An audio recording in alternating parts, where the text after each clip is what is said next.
All right, we are live and appear to be streaming everywhere. And I am here with a very fascinating individual. This is someone I have met in our community, and I've known him. How long would you say we've known each other? Like a few months, or is it longer? I've had a parasocial relationship with you for like maybe half a year. Then I joined Okay. your chat like 3 months ago. Hey, a parasocial relationship is a two-way street. And you've been in our communities and you've had so many good stories, and you have that unique skill that you're able to correct me on my bullshit in a way that does not make me feel agitated and anxious. And that's a rare skill to have. I'm speaking here with a good friend of mine by the name of Jordan, and Hi. you're so gracious to take the time to speak with me on a topic that I find personally very fascinating. We haven't really covered on the show before. And just off the bat, I would say you are a New Zealander. Would that be correct? Yeah, I am. You can tell by my accent. Here's the thing, a lot of people can't. And I'm thinking Australian off the bat. And a lot of people are. And does that fill you with rage when you hear me say that? A little bit, just a little bit. The thing is, it's like differentiating between Canadian accents. I know there is some difference between the west of Canada and the east of Canada, but to to me, you sound the same, You know right? what? I believe that because even for me, there's not a huge difference between Canadian accents. There's the one you would hear in a show like Trailer Park Boys. That to me is the standard one. And then the rest is just kind of a smear from that. But I remember watching like Flight of the Concords back in the day, and that was always a riff they would have that they hate. There's like a rivalry between New Zealand and Australia, but we have so much in common. And I guess that's why I find it interesting. And we never really talk about New Zealand. It never comes up. We mention Australia, we'll mention the UK, obviously, but New Zealand is very, very close to what we're dealing with in Canada. Do you think that's a correct assessment? Yeah, I'd say we're South Canada. Yeah. So and I know you made mention of a figure that we've mentioned only briefly on the show before, and that would be would that be the former leader, Jacinda Ardern? Jacinda Ardern. Ardern, Um, yeah. Yeah, so she was our prime minister. She's very much like Trudeau. We can get into her if you want, but I think we should. I think for perspective of the audience, we have to kind of clear some ground to understand that uh, you've got to understand that she's a Blairite, that she comes out of Tony Blair's world, and she's one of these people who has an incredible ability to communicate.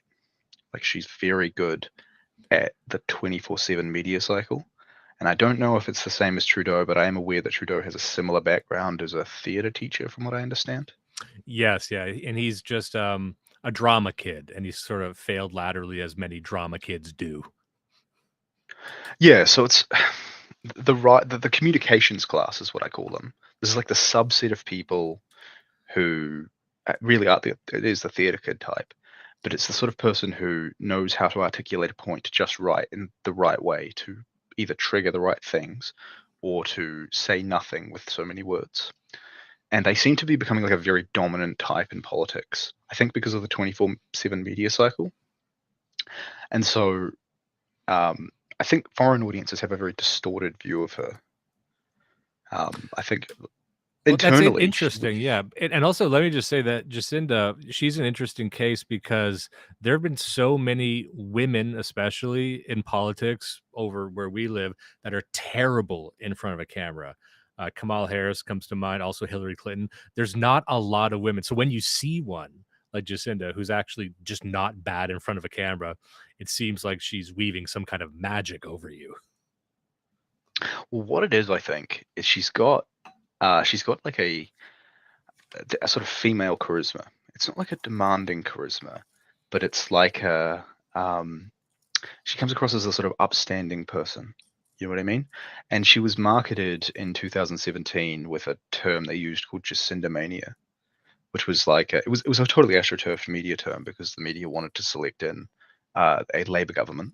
We have a similar party name. It's obviously the leftist party, which is Labour. And she was forefronted because she's very articulate, she's very capable.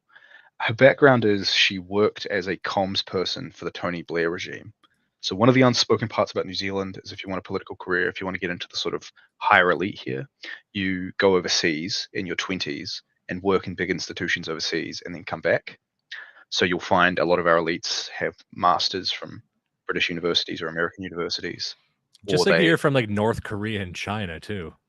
yeah. It's very similar. It's just because it's so small. You're talking about a country of 5 million people.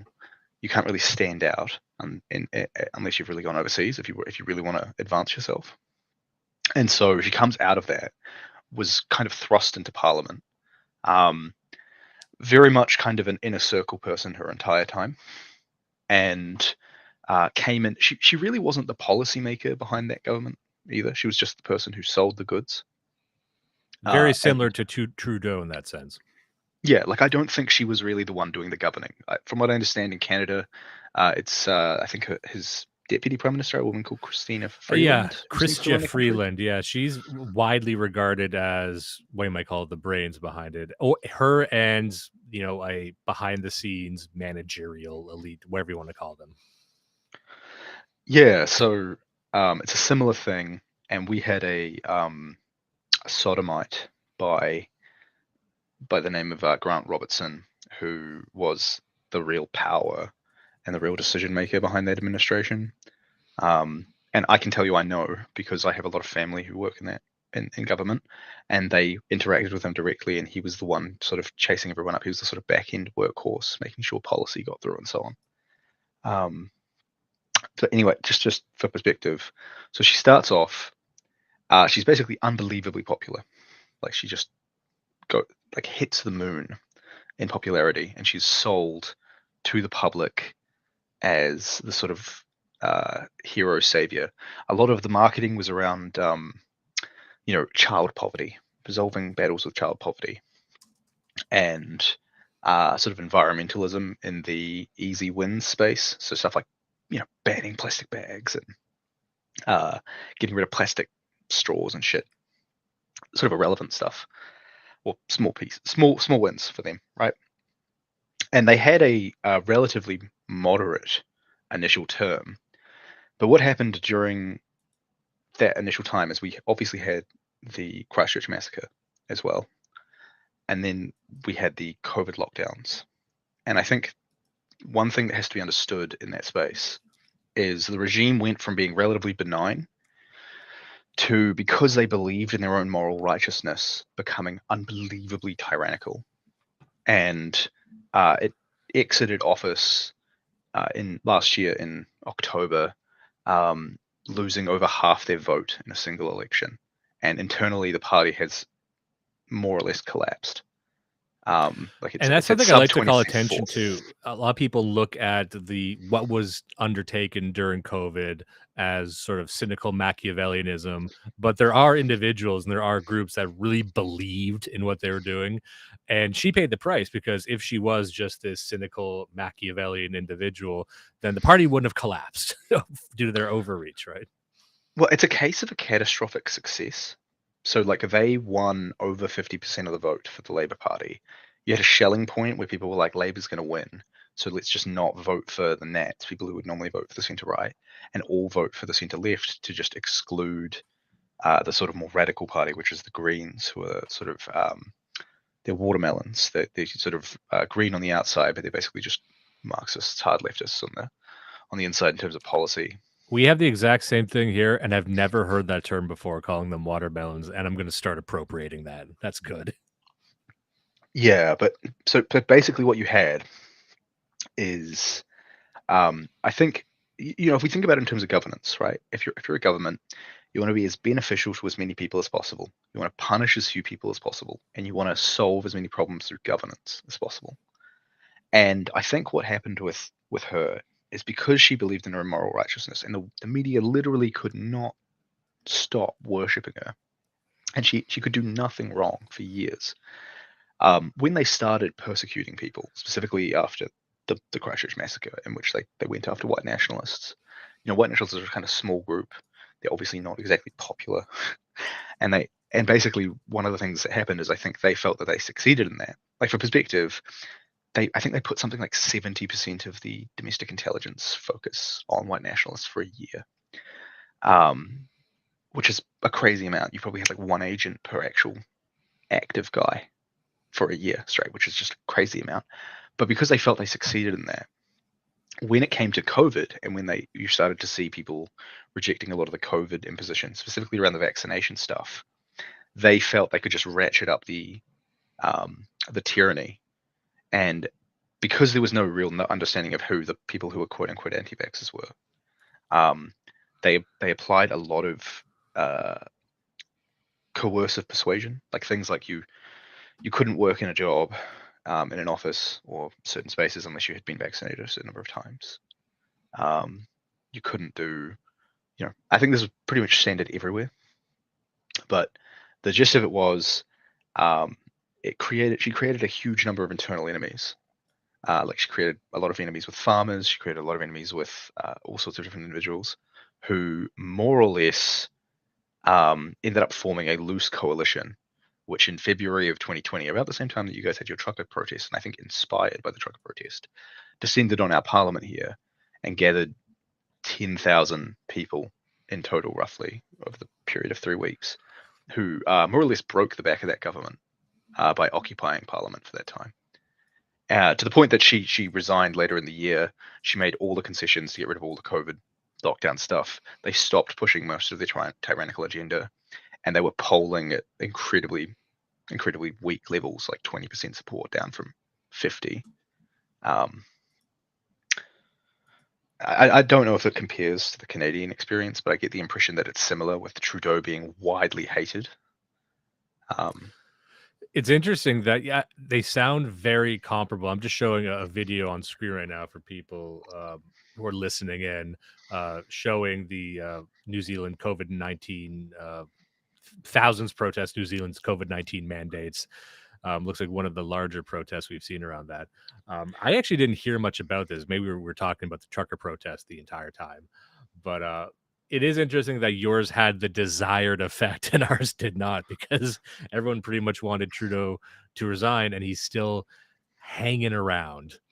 Uh, but it's interesting that with her, like, did she admit defeat? Like, if she just did not admit defeat, if she kind of stayed strong, do you think she could have kept a lot of the stuff there, or what is that a mark that she was a true believer, that she kind of apologized? so I think the way to she didn't really apologize. She never made the concession. I think she believed fundamentally in the trusting the science and so on. I think the fundamental way to view it is that when you have 10,000 people who gather on your parliamentary lawn and organize a enormous protest, like they did all these petty things, like they turned on the sprinklers to cover people in water. Um, they had things like they had police putting weapons all throughout the place to try and like entrap people and stuff. Um, but they had to bring in something like 2,000 policemen. Now, for perspective, there's 10,000 policemen in the country. So bringing in 1/5 of your police force to try and just deal with this one thing, I think it actually broke them mentally. Like I think they went from feeling that they were so self-righteous and they were doing so well to having a sort of existential crisis about the fact that these people who were really working class people, um, more or less despised their government, despite them being a party of the quote unquote working class, right? Um, I think with Trudeau, by contrast, he seems like he's almost a little too tone deaf, or like a little too dumb to pick up on these things. That's the impression I get. Like he just doesn't strike me as a man who's introspective or self-reflective at all. Yeah, that's one thing that's very remarkable about Trudeau, because it's very common to call leaders that you don't like dumb or stupid or delusional. You hear that rhetoric a lot from every side, but I genuinely do think Trudeau is a dumb man. On the global stage, I think he is regarded as a dumb man by other foreign leaders. He's not taken seriously. And in one sense, and I've gotten into disagreement with my co-host Judas about this, not really disagreement, but I said, I'm like, well, just think of how bad things would be if we had a competent person in charge. But he's still of the mind that, well, he's just a figurehead. There's still, you know, machinations at work here. And you had made a point just before about the Christchurch mosque shootings, and I showed a visual of that just a few moments ago. And I was curious from your perspective. This is, of course, the Brennan Tarrant mosque shooting, and I'm wondering, did that event, and does it still hover over New Zealand right now? Meaning, is that still brought up as sort of a cudgel to attack the far right in any form whatsoever? So I think I have to be very careful here because there are laws and incredibly tyrannical censorship laws that have been set up I will say that regarding that this. kind of counts as a yes then. So the thing is, it's not necessarily that it still hangs over. It was until those parliamentary protests that broke the government. They were trying to make it into like a sacred day, like a kind of like we defeated the bad guys enrichment day. They've stopped that now. There was a very large social engineering effort under the Jacinda Ardern. So I think we should take a step back and we'll go from the beginning. So prior to that event, there was an emerging scene here that was doing quite well. There was a movement called Dominion Movement, which was a precursor movement of, I think they had a max membership of about 250 guys, which is very, very good for a movement like that. One of the reasons is because in New Zealand, maybe similar to the native situation in Canada, the natives have like a kind of legislated set of institutions which are to deal with their grievances. And they get a lot of concessions out of the government, and it always irks the majority population. So there's always been like a native far right element that's always existed. What Really? happened with And so by native, that, for just to recontextualize that, that would be sort of like our aboriginals, and yours would be the Maori, or is this native as yeah, so in yeah. I mean native is in like a local radical, like so white. Okay, sorry. Sorry, I should be clear. No, because So we will often term like ourselves as natives, but then there's also, because we do have like tribal bands here in Canada where the Aboriginal types, they have their own parallel legal system as well. yeah, they have a similar thing here. They have customary law, and you've had this emergent legal system where they've tried to merge Maori oral law into the British legal system. I don't want to go on about it forever because it's kind of a tangent, but it's definitely a factor that motivates a lot of boomer racism, like like sort of complaining about the darkies type stuff that you see. But I think the way to understand it is like that event. I'm going to call it. I'm going to compare it to 9/11. It's like it's what I would call a catastrophic success. It's where, now I don't endorse it or support it, but like it was such an effective act act of terrorism that it effectively elicited an enormous response. I'd compare it to the term I use is aggro, like from like WoW or from video games, pulling aggro. It's a Yeah. very similar thing, where it pulled an enormous amount of aggro, and it created a sphere of feeling in the public which was very anti that ideology, basically. So for really like 3 years, there was utter Zog tyranny. They've stepped off it now, just for perspective, but it created this sense where the government wanted to legitimize itself by crushing these domestic internal enemies. That's the way it viewed itself. To the point that they were like doing tyrannical things, like if you ordered a copy of Bronze Age Mindset off of Amazon, which is not even really a book I would consider in our sphere, you would get visits from security services, like intelligence agents. They were using like some sort of data warehousing to look at the books that were bought by people to do this. Like that level of tyranny. And if they couldn't get you at home, they would show up at your work. Like it was very much this soft tyranny of like, we are scaring you sort of thing to demotivate guys. I don't know if you have any comments on that or any thoughts, but Well, it was it's interesting very because I always, we're used to hearing things like that from individuals who might order, Mein Kampf or something. Because in Canada, they would have a flagged list of books. But I was Yeah. always interested in what books were expanded into that. Like you said, Bronze Age Mindset would not be a terroristic book. Like when I was a kid, it was dudes downloading the Anarchist Cookbook to learn how to not make napalm correctly or whatever it might be. But then they would say, "Oh, whoever's downloading that, they might have a terrorist mind." But now, does that include fucking Nick Land? Does that include anyone who's ever ordered anything from Antelope Hill? Or Imperium Press, Joseph de Maistre? What are those books are? I think interestingly, in Canada, we're not as bad. Canada has a very strange relationship with media. Like we've always been on the side of piracy in a strange sense. Like I don't think anyone in Canada has ever been prosecuted for torrenting a movie. And everyone gets emails from studios because they download a fake movie, and it's just not something that's illegal up here like that. Similarly, there's not as much prosecution of books, but I think that's rare. And maybe it's ineptitude. I don't know. But in New Zealand, it sounds like, did that lighten up in recent years? Yeah, so they've pulled off that.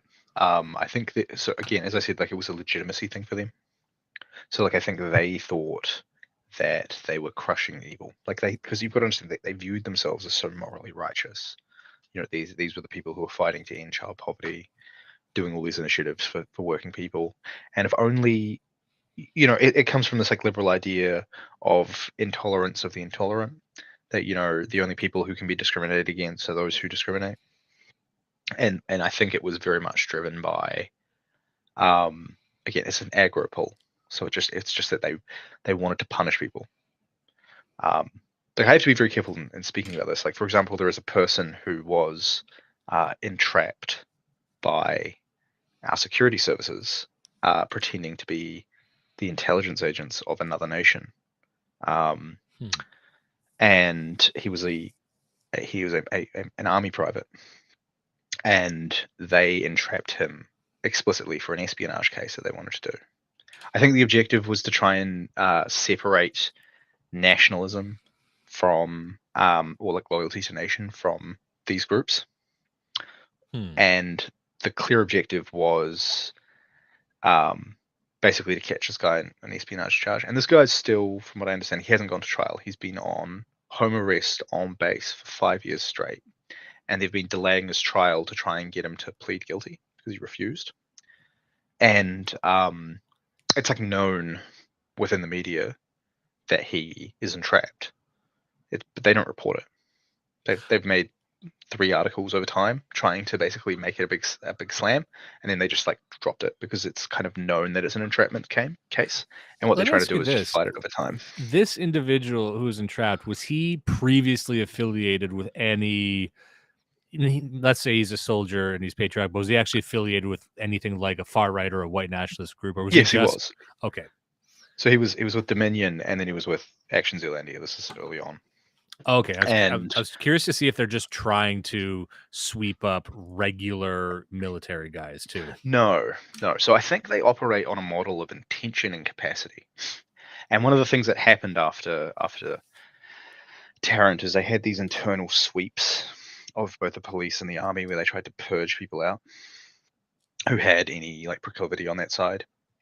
It's gotten really bad for them actually. They have really bad recruitment issues now because they were trying to exclude wrong thinkers from their ranks, and then it turned out like only wrong thinkers were doing things like joining the infantry. Yeah, of Um, course. Like I'm gonna say something everyone knows. There's a lot of sonarads and certain flags hanging in the lockers of a lot of current enlisted men. And like if you got rid of all of them, then you actually don't have a fucking operational army anymore.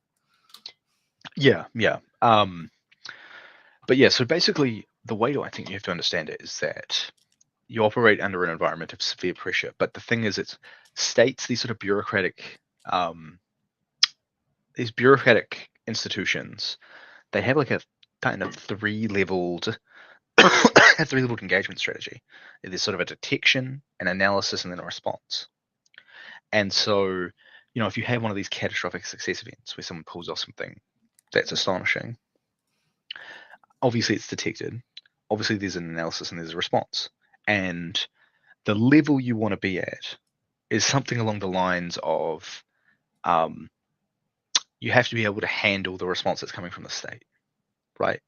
And when you have these big aggro pools, the state obviously, it burns a lot of legitimacy when it does this stuff. Like, I think a really good example of this is the current UK protests, right?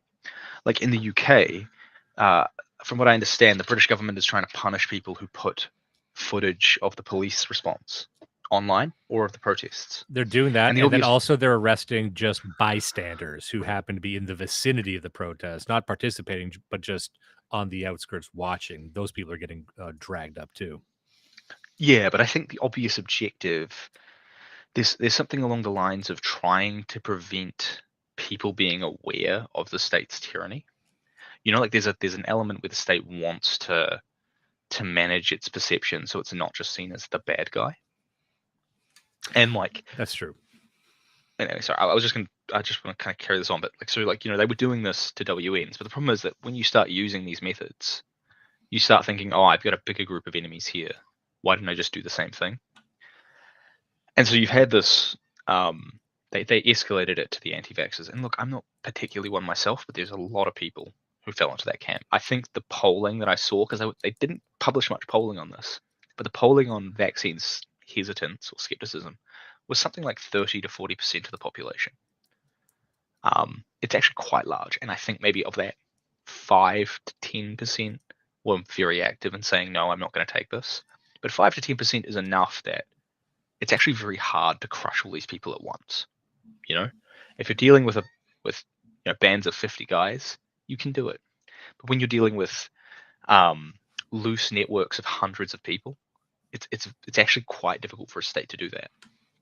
And I think, in the UK, if we look at these protesters, right, you've seen this in the polling, where the polling says something like 30 to 40% of the population, assuming they're not lying on these polls and pretending that it's not their opinion, support the actions of the rioters.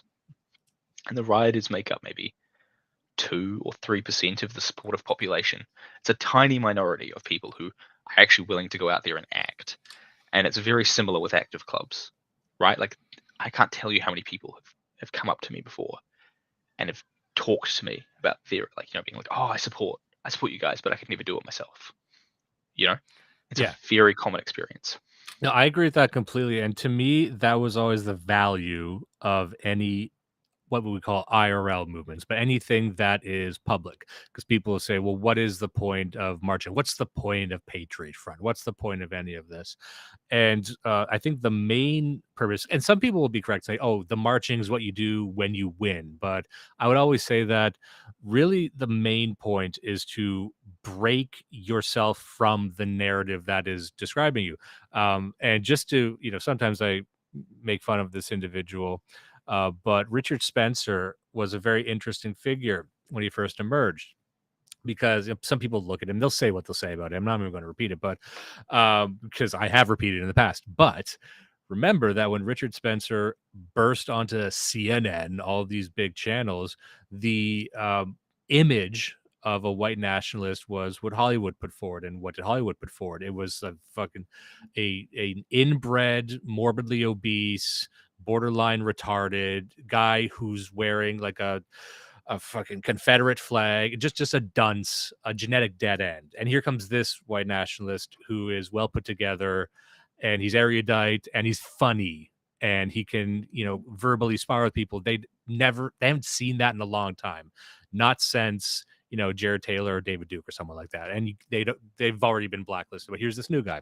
So when you see, and the funniest thing, and I don't want to go off in the weeds on this, but when people look at a group like Patriot Front or even NJP, whatever it might be, when they're out there and they're not fat and they're not stupid and they're not weird looking, they're just fit, normal guys. You'll see otherwise, intelligent of people, like they must be feds.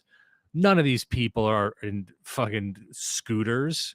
None of these people are tripping over themselves and falling into a birthday cake. Like, they're too well put together to exist. Like their brains can't compute that these people actually exist. Now, these are, again, the Joe Rogans of the world, but regular people see that and say, wow, this exists. I'm looking at it. It's not what I thought it was.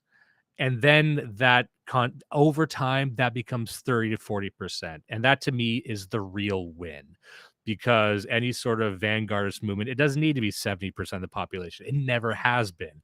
But you need a majority of the population either on your side passively or indifferent. And I think that's kind of where we're getting to now. What do you think about that? Yeah, so there's a spectrum of support. You've obviously got active enemies, passive enemies, neutrals, passive supporters, and then active supporters, right? And you've got to kind of think when you're doing actions or trying to engage with them, how do I engage with each of these groups in such a way that it works for me, right? I think you're right about this, that there's a spectrum. The problem that you've got is the propaganda doesn't actually convince you of anything. What it does is it convinces you that other people think these things. And so one of the points of propaganda, if you notice it, is to make positions like that low status. They used to do it more by just showing low status people and then associating the ideas with low status people. You know, I think of the guy who showed up in American History X driving the van. Who's like Oh, yeah, singing yeah. about sock. Yeah. Which is, his credit, a pretty catchy song. However, that's who I was thinking of when I was describing that archetype. That Yeah. was the guy in every film. So I think the regime has moved messaging. So for example, here, what they did is they just put a media blackout in place. Like you would never get published for any actions we pulled. They'd never publish anything unless it was deeply negative for us, right? And they do that in such a way to try and run down your public image. And that's fundamentally what they're doing. Those sorts of media blackouts, though, depend on having those sorts of loose networks of people in that industry who decide to write in a certain way. And you'll notice if you read articles that are talking about active clubs or dissident groups, they're written in this insanely schizophrenic way, where it's actually like really hard to process them. Like you'll notice they're almost. I used to think it was because it was just these journalists themselves can't write and they're just in that because it's a status job. But I think they follow some sort of guideline on how to present the information in this disjointed way, so you don't actually understand what you're looking at. But yeah. Anyway, just to take a step back, yeah. So presenting yourself well is definitely very important, and I think a lot of that is like a people just kind of get a gestalt of you. They just digest you in one big bite. So it's Richard Spencer, right? He is articulate, but he has this like arrogance that you can just sense. I think he has like a punch ability, and like he did obviously get punched, as but we have seen. but he if every time you watch his clips on CNN, he just comes across as like smug and like dislikable. He doesn't come across as like humble. It's not like Jared Taylor. Jared Taylor comes across as humble and like sincere, whereas Richard Spencer, as we've kind of seen, has just kind of become like a contrarian liberal because he's really just interested in status and like being famous. Yeah. Just to that point, I was watching, for one reason or another, it came across my feed. I was watching Jared Taylor debating on Donahue from like the early 90s.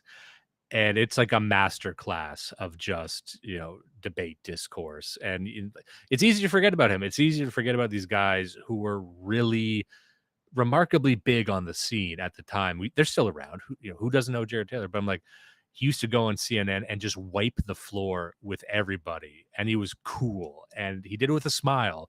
And he's still here, but we can't get him out of the blacklist. Anyway, it was just a shame. I miss him. Well, remember at the time though, media had a total monopoly on information flow, whereas it does not have that now. Like they have to do this. One of the things I think I've noticed in the last couple of years is because they're aware that they don't have total information control anymore, and they've obviously moved towards censoring along the algorithms. They have this thing now where they just try and preemptively deny and attack alternative narratives. So I think a recent example of this is that Ballerina Farms, who I don't personally know, but I'm aware that all these hit pieces came out about them all at once across different media, basically trying to attack them for the quote unquote trad wife thing, right? And I think you've got to kind of understand there, just as in a broader sense, that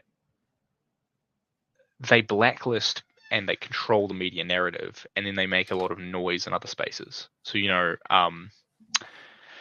if you get all these people like the Christian nationalists, Yoram Hazony, all these people who are kind of on the kosher spectrum, who are allowed to say based things, sort of like Elon Musk Twitter, they make an enormous amount of noise. These kind of slop Twitter accounts. They seem to be there just to kind of keep people engaged in this endless cycle of being mad about whatever, but not going any further, right? It's just a lot of noise to signify nothing. And I think a lot of that is kind of a bait and switch strategy. And you see they kind of did this in the 60s and 70s as well, where they moved things away from talking about, the civil rights era resistance to focusing conservatives and right wingers on anti-communism or on just kind of silly things like conspiratorial stuff, And I think one of the problems we have is that the gatekeeping that's really done today is really it's this dog and pony show where they're making a lot of noise on one side and they're just trying to suppress any dissident stuff that really goes outside of the boundaries on the other. I agree. Yeah. Yeah. And also the point you made earlier, I just wanted to mention this before I lose my train of thought. There's an article that is going to go up, not an article, a Real Seeker Coffee Hours video on our paywall on Gumroad and Patreon, where I review an article that was published in the Times. And it was published by this Black individual who works very prestigious, has won many awards, works for these think tanks, and he wrote one of the most schizophrenic articles I think I've ever read, to the point where I needed to reread it a couple of times to verify that what I just read was true. And this article was him advocate for, it started off by him saying all these protesters in the UK are moronic thugs who have a deluded concept of what Britain used to be. It was always a multi-ethnic empire, a lot of stuff you've heard before. Then he openly advocates for deporting all of these protesters to Rwanda, with the hopes that they will be harassed and abused in a Rwandan prison. And then he kind of ends by saying that Martin Luther King Jr., he said the riot is the voice of the unheard, but I don't think he was talking about riots specifically. I think he was talking about criticizing the government. It was unhinged madness. And the point I was making was, you only really see this unhinged flailing when we are over the target. You start seeing these journalists start to behave very insane. They start, like what we were just describing, trying as hard as they can to make your belief seem low status. My conviction is they're not particularly good at it anymore. One thing we had said on the show was that for many, many years, especially in the UK, people have been witnessing these attack after attack, very clearly racially motivated. But the propaganda used to suffocate those narratives has never evolved. And so people over the years, regular people, not us, not weirdos, but regular working class people, white people, they've gotten hip to the propaganda that's never updated. And that is kind of what these riots are. I do believe it was a populist uprising that was generated organically. I don't think Tommy Robinson was behind it, for example, although he's trying to make a buck off that as usual. But this was an organic sort of thing that comes from the fact that they really don't control the narrative anymore. And they're trying to, by making you seem low status. And I don't really think it's working anymore. And we're seeing that even with, whatever you think of Donald Trump, whatever you think of JD Vance, this forced meme that they're weird is not working. This mean girls tactic of saying, isn't JD Vance weird? All the Democrats are all weird. They're all trans. They're all drag queens. Like that was their thing up until 5 minutes ago, was being weird. It doesn't make sense that you're calling anyone else weird, but that's you trying to convince us that we're low status, and it's clumsy. It's weak. it doesn't work anymore. And that's, I guess we'll see how that plays out in the polls, but I'm seeing the old tricks not working with regular people anymore. What do you think about that? I agree with you. On the UK, there's an article from, I think it's called the Middle Eastern Eye, about something they call controlled spontaneity, which are these like pre-planned PR um, engagements that the UK government pays for. I highly recommend the article. It basically talks in depth. It's from 2017 about how every time there's a terror attack, the British government has these pre-prepared photo ops that they put together. They fund like imams to come in and like, you know, patch over the difficulties with the community, and they'll pay for huge quantities of flowers to be put out front as if this was like a spontaneous sort of tribute. I'm pretty sure this is a system that they have across a lot of the Western world now, but it's just not widely discussed or explored. Um, so yeah, there's definitely an element of utter fakeness there, because what they try and do is they try and they let you be sad about it, but you're not allowed to be angry about it. Like they do this PR spin where you're always denied the catharsis of anger, because you're just supposed to look back and feel sad about how awful it is for everybody and then forget about it. And I think the problem that you've got is like there's so many wounds that have hit over time, and the refusal of the state to respond and do anything about it has created this underlying tension and rage, which is only being expressed now. And what happened is it's just broken out all at once. I, on the journalist thing, I mean, look, they're not as capable as they used to be. They really aren't. Like a lot of them are just like 22-year-olds with some shitbag degree, and they're not particularly well informed on anything. And the one that you talked about with the Times, the Times used to be considered the prestigious record of note in the UK. Um, the fact that they have schizophrenic things where they're trying to own the racists or something, and so they should be deported to Rwanda. I mean, it's infantile. I genuinely think what we're having at the moment is you're just seeing media legitimacy drop out. I don't know anybody under 40 who watches TV, maybe under 45, and I don't think most of them believe what's in the newspapers. Um, I've seen some polling that suggests that people under 30 have a media trust that is under 30%. And I think the people who still trust the media, that's like the bootlicker class, the sort of apple polisher, like teacher's pet class who fill a lot of administrative and corporate roles, but everyone else just doesn't believe it at all. And that's actually a problem, right? Because it means they can't do these narratives where they sell you on things. I think this first started happening in the Syrian war. Do you remember there was this huge media effort to try and talk about Assad's gassing of his own people or whatever in 2012, 2013, and they just couldn't make it happen. And it's now gotten Yeah. to the point they can't sell anything. Yeah, it's not even done particularly well, and the only thing it has going for it is volume and reach. But I work in marketing, and so we've seen the numbers on the reach of broadcast media. And let me just say, once the boomers finally shuffle off this mortal coil, there is no cable news, and those who have spent the time trying to establish some kind of parallel infrastructure and alt media, they're going to be the ones to capture everything that's there. And that's why you've seen such a mad dash over the past little while with your Daily Wires, with your The Blazes, trying to be set up as legitimate media entities. Daily Wire's not doing too well right now, but that's because there is a future where they become like main players, because the only people who are left watching the news are going to be like people in our ecosystems, and the way we consume media is completely different than what boomers did. Even Gen X are kind of 50-50 on our side too. And Well, we had made a comment on the previous, I think the previous episode, just an offhand comment where I said, because they were launching a new political party in Canada called the Canada Future Party, which sounds kind of cool and crazy, but it's really lame. Point being that I'd said that if you took your average person below the age of, I don't know, 40, you could get them more excited about joining a militia than a new political party. The interest just isn't there.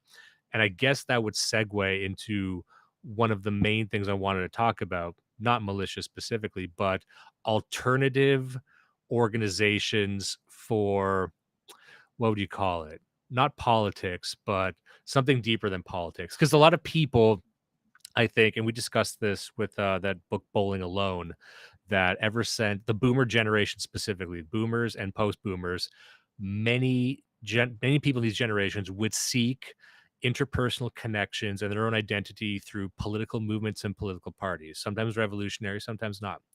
And I think there's a move away even from that. There's a move away from trying to define yourself by your mainstream political party affiliation. And so where are these people going? Well, they're looking for alternative groups, alternative orientations apart from all that, just like alt media is apart from broadcast media. And that's where we would be introduced to something like active clubs. And you have quite some experience in active clubs. Would that be true to say? That's right, but I think we should lay the groundwork down first because there's something that I wanted to lay down before about why active clubs are a thing. And I think we should start with what I guess might be termed the epistemological split or schism, which is that because everyone has a different media environment and because everyone is consuming different content and because people have a completely different worldview derived from the media consumption habits that they have, people have totally different perceptions of how things are going. Like if you're a libtard, just quickly consuming a lot of whatever's on TV, your perception of something like an active club or of what's going on in the world is completely different from someone in our scene. So before the active club is really actually the content and propaganda and media consumption environment, right? Like I think there's a lot to be said for you've got to kind of mentally get there before you can physically get there. And the change in the mind occurs from changing your consumption habits to consume something different.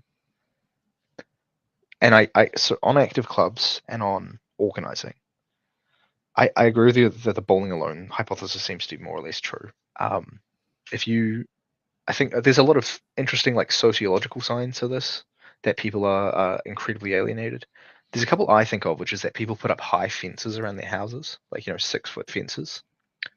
That's something that people didn't do in the past in high trust societies. They would have a low fence, or having their curtains drawn all day, or the emergence of things like these convenience services that mean people just never leave the house. I think the alienation and is really a consumptive one because it's very easy to be alienated. It's very easy to be consumptive. And people have their social interactions through parasocial relationships, or they have them through, basically they'll have a couple of friends that they talk to, or they'll have the simulation of the social media, but it's ultimately like a form of significant alienation. So an active club and political organizing, when we think about political organizing, we always think of the traditional like political party. You get together, you do things like protests. By contrast, like an active club, I think it should really just be called an active society. It's like people getting together to do something that is participatory, not consumptive. So an active club really, it's kind of taken the form of these sort of war bands, right? Where you get a bunch of young guys who get together and they do something. They hike, they do martial arts, they do leafletting and stickering. Sometimes they protest. Sometimes they do some sort of other action. But it's fundamentally participatory. The way it like kind of rebels against the society we live in is instead of like trying to make yourself comfortable or enriched in a material sense or being consumed by what they live under, it fundamentally asks you to struggle, to suffer, to improve yourself with a bunch of other men in a very difficult environment. And yeah, and the types of things that people would do in these active clubs, just to give a perspective from someone who's historically was outside of this, you would hear mainstream people, shudder. It's like, look at the spread of these active clubs. Well, what are they doing? It's a bunch of guys. They get together. And sometimes they put on masks and silly, whatever. But then what are they doing? Well, they're boxing and they're hiking and they're building a shed or a cabin or something. Like once they list what was actually going on, even if they're just shooting with guns or something, I'm like, that's what guys do. I do that with my co-host Judas. We go shoot guns. If you're a guy, that sounds cool. but usually it's either women or feminized men who are trying to say like, oh, there's people getting together and shooting. Is that's both scary and gay, right? I'm like, no, I don't subscribe to that. And I don't think most men are scared off by that.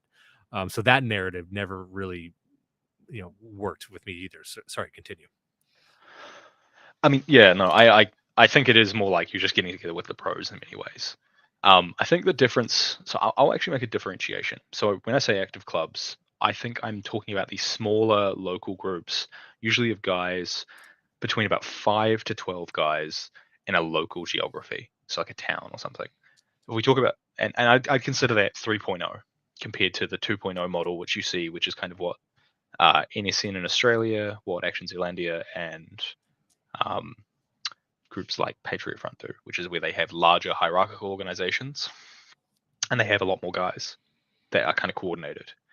Whereas you'll see in the last 3 years, following the style of RAM, a lot of these clubs are they follow kind of three patterns that I can think of that really come to mind. They're dispersed, so they're separated until they come together briefly to conduct some action.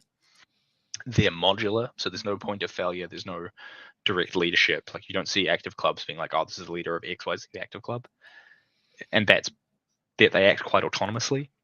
And then they are also sorry, I'm just going to shoot my nose.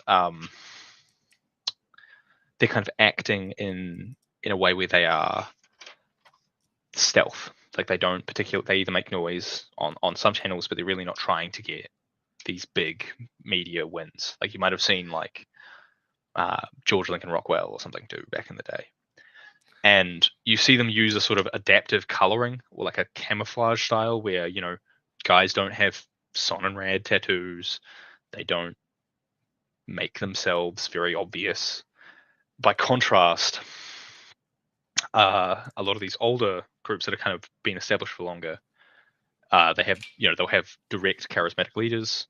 They're larger. They focus on different objectives, often getting media attention to grow themselves, following the sort of NSDAP model. I,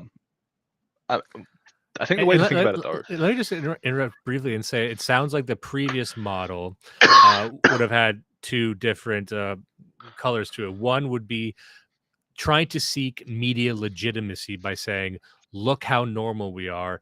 The other hemisphere that's seeking media legitimacy by saying, look how outrageous and evil we are. Whereas the new model doesn't seem to be seeking media legitimacy at all. It's decoupled completely from the relevance of that and can just operate apart. Yeah.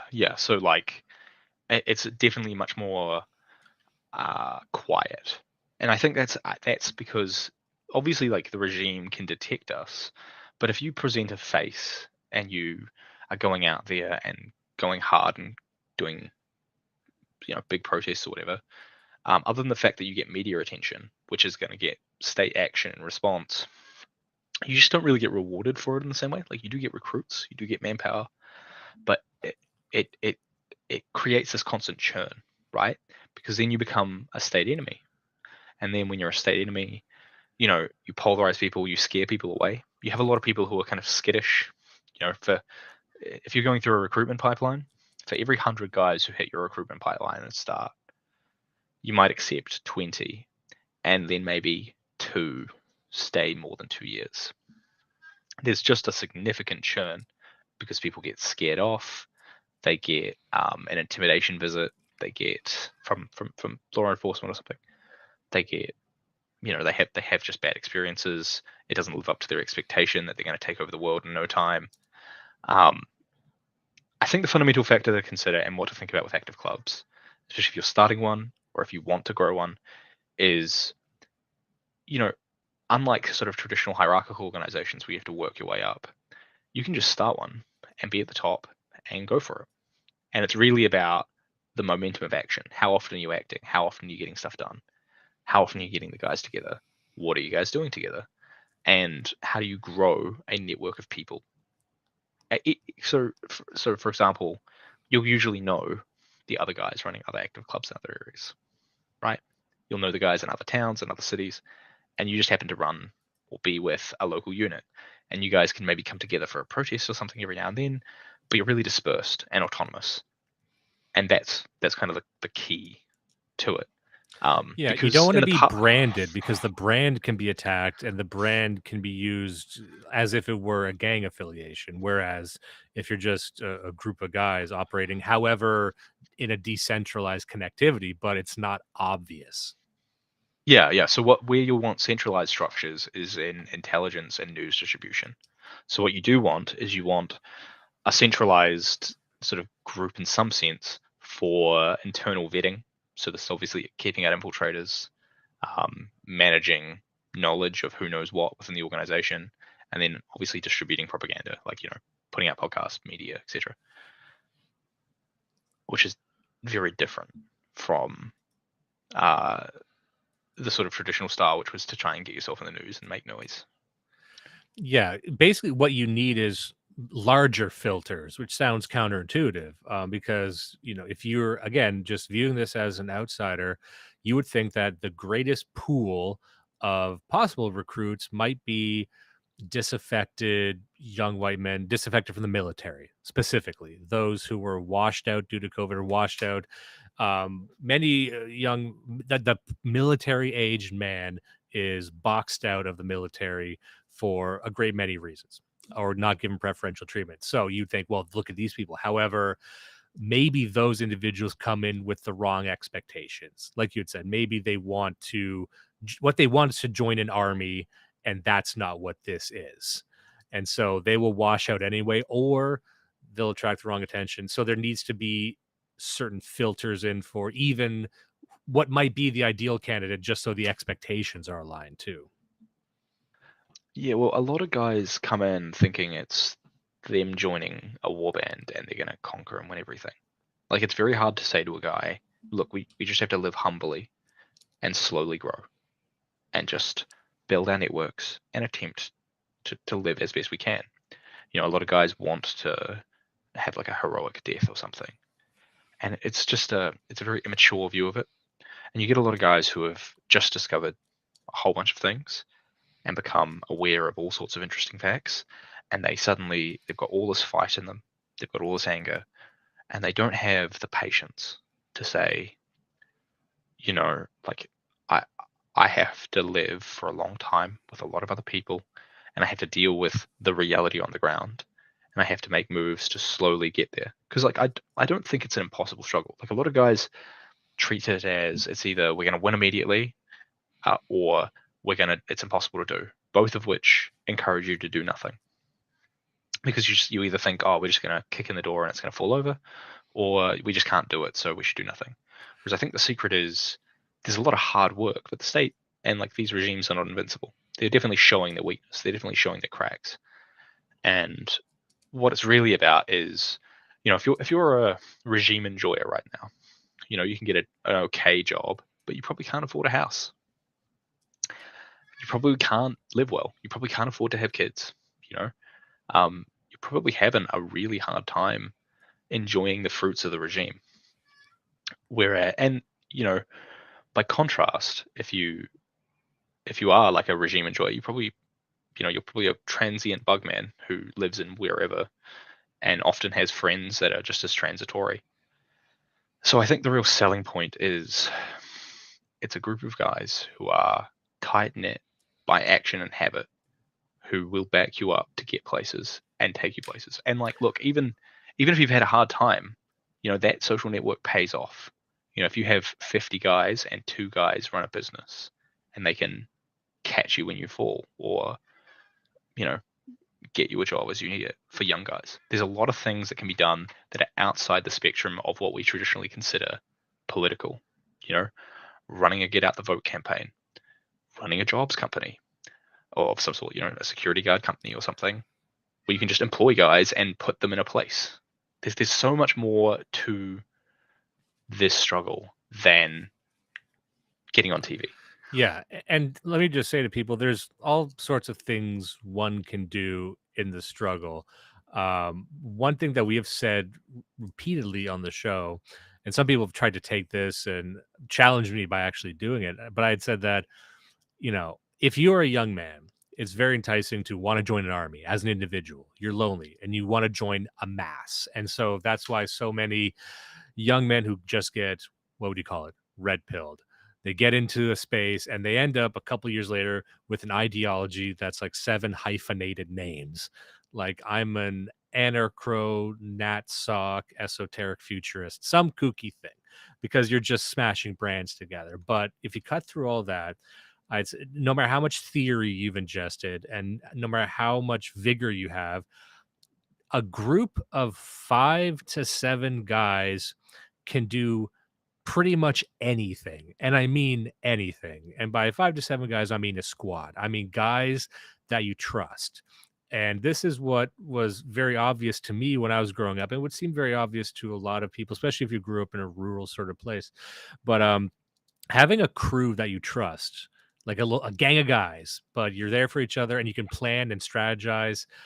You can do anything in a military environment, in a job environment, whatever it is. You could. I'd said before, the line was, a group of 6 guys could take down any NGO, and by take down, I mean, attack their credibility, whatever it might be. It doesn't take a lot, but having that nucleus is probably more important than even having education. You know what I mean? Having that nucleus, that is the foundation you can build any other organization from, because the most valuable thing that's very difficult to find online is real trust in someone, and trust, like a brotherhood.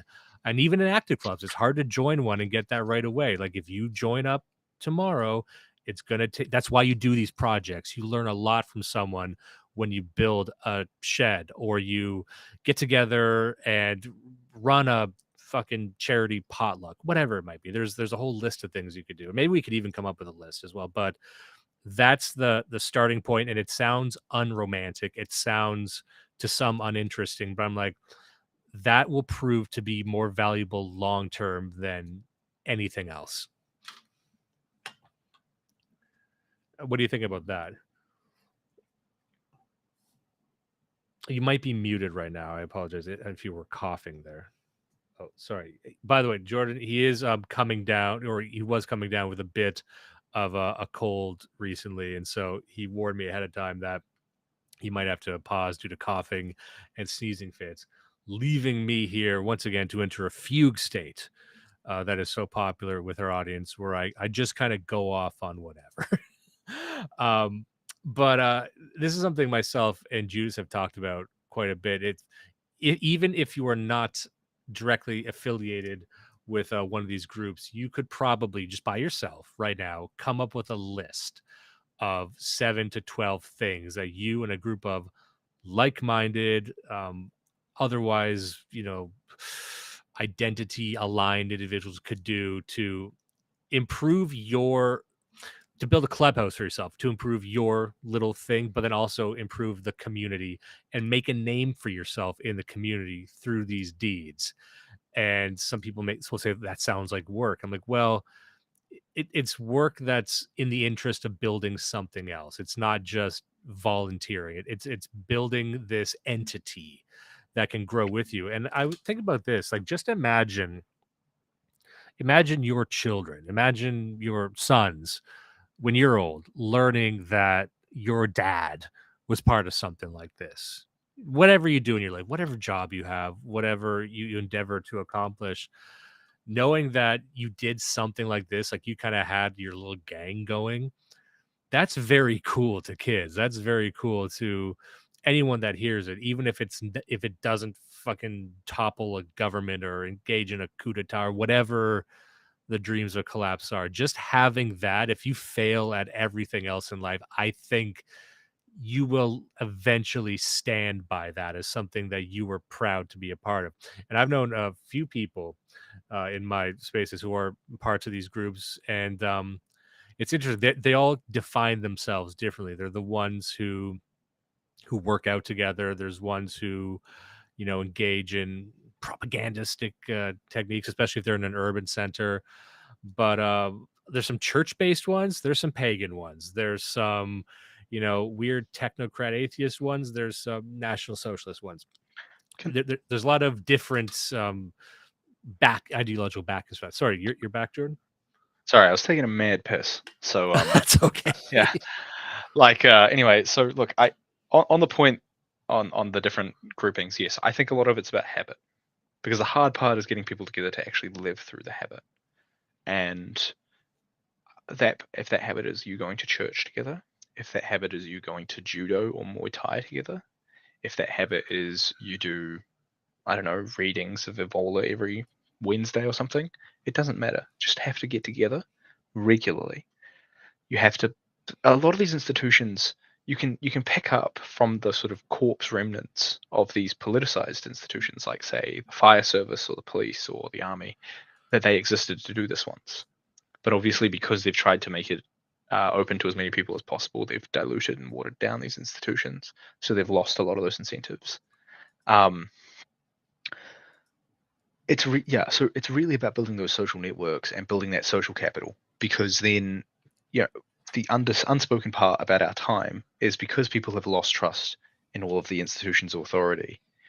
People depend on the authority of each other as they perceive through personal relationships, often grouped around chats, to digest the world.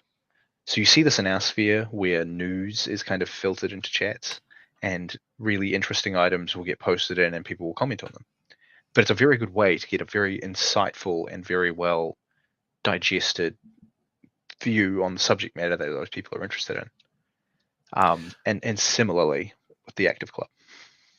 Yeah, and one thing that what sprung to my mind was that once you're in an organizational pattern such as this, you'll find that you'll be able to spring into action at a moment's notice. You'll know who to call in the case of, let's say, an emergency that befalls you, or just as a wild hypothetical, there's roving gangs of Muslims wielding machetes coming into your neighborhood, making all the women and children feel that it's unsafe to leave the house. Maybe there's a counter to that, but as a atomized individual, which is your default, oftentimes you feel powerless in the wake in seeing that, right? So this, at the very least, I think will have a psychological effect of making people at the very least feel less powerless. And we're trying to use our language very carefully here because we don't want people to get the wrong idea. We don't want to get in trouble here, obviously, because this is a very, very touchy subject. And I even put it as like a tag in the video, so we'll see who ends up watching this. But yeah, sorry, Yeah, I continue. think the mature view is what you need to think about. The mature, because like the sort of young guy view, sort of this idea that you like go into the forest and you have a shootout with the cops and then suddenly you're the government. Like, even if you did that, like say you did that, say you managed to get enough guys to do that, what then? Like what then? Like how are you going to do all of your agenda, right? If you did all these Fed posty things, if you made the Turner Diaries into like a record of history, what then? Right? Like it's not a coherent worldview. Like you've got to really ask yourself, how do things really work? And in the past, in the 20th century, it was through these bureaucratic structures that were top down, where you'd put large amounts of money through the state into an organization and you make something happen. That's just not possible today because people do not share the same conceptual reality. If you went back to the 80s or maybe even the 90s prior to the internet really kicking off, people shared the same conceptual reality. They watched the same TV, they watched the same television shows, they consumed roughly the same newspapers. You could diverge, but really your broader shared worldview was universal. Whereas today, everyone is basically a schizophrenic. Their understanding of the world is basically whatever they've been consuming. And you can miss so much or you can know tons. But it's always going to be specific to your domains. Yeah, and one thing that we've mentioned on the show a few times in the past is I do not have faith in the digital realm's ability to broker friendships between each other coherently. By which I mean that I think if anyone is serious about politics, forming relationships, whatever, the people who are involved in the basket weaving group, that's another example of this. That tends to be a bit more casual, just meetups and stuff. But that's the right idea, which is that the online space is becoming so, forget censorship. I'm talking more about, and forget the constant monitoring, but I think we will reach a point where we won't be able to have faith that even the people we're talking to aren't artificial constructs. And we're already having a problem right now. Every brand, every company is doing this. A problem with bots. Like there's a growing sense that the numbers of who's speaking to who and who's watching who online are fake and inflated. We don't know what the fuck is real online anymore. And we don't know if we're talking to real people. So at the very least, going forward, there's going to be an intense need to step offline, if only to confirm that the people you're talking to are real, and just to, recalibrate the type of relationship you have, because there's going to be more forces in the online space that drag you into these downward spirals, into these content plantations, and you just need to separate yourself from that noise. And if you can't do that, you'll just be trapped online and go insane. So I think at the very baseline, there's going to be a need for that, increasingly in the future, especially for people who've been in the space for quite some time. I'm an old head. I bet you are too. I mean, how many cycles have we gone through of the same bullshit, the same grifters, the same narratives? Go watch.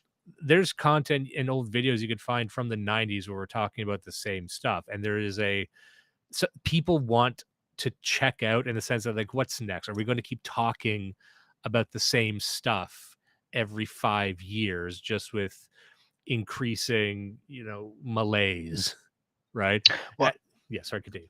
you can go back to Revelo Pielova in the 50s, and he's complaining about stuff that we complain about today.